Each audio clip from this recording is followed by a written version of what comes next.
The South Carolina Supported Decision-Making Project, a collaborative effort between Able South Carolina, Protection and Advocacy, Family Connection, and the Arc of South Carolina, funded by the South Carolina Developmental Disabilities Council.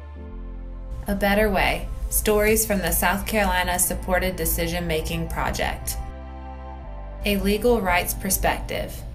Well, I'm trying to do my own best in Myrtle Beach High School, home of the Seahawks. Jack is 16. He's autistic. They told us that he would probably not get through kindergarten. We should prepare to institutionalize him. And what do you plan on doing when you graduate from high school? Just want to work at Myrtle Beach High School. Now that he's going to be a junior in high school, on honor roll in mainstream, that's how he surprised us. Somebody's diagnosis should never be a reason for seeking guardianship in and of itself. You start with the presumption against guardianship. You look to see what the individual can do and what they need support with.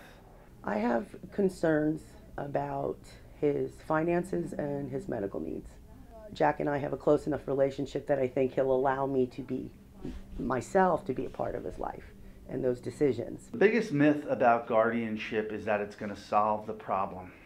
I do like to make my own decisions about my rules. The trend across the country is toward more supported decision making, not only as a concept or something that we're talking about today, but statutorily. They're starting to look to limit the guardianship orders to specific needs. We just started talking about the future. He doesn't like change, so talking about the future is scary. When I started doing this work several years ago, I thought that by helping a family get guardianship, I was doing the right thing. And I've come to learn that no, I had it backward.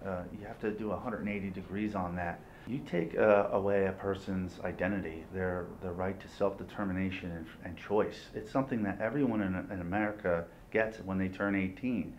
The things that we take for granted, the right to drive, the right to live where we want to live, the right to marry and vote, these things all come into play under guardianship, and you're taking those away. It's too limiting. I don't know a lot, but I know he has to pretty much give up his rights. So that's not something that I'm interested in. For more information, please visit scsupporteddecisionmaking.org or call Able South Carolina at 803-779-5121.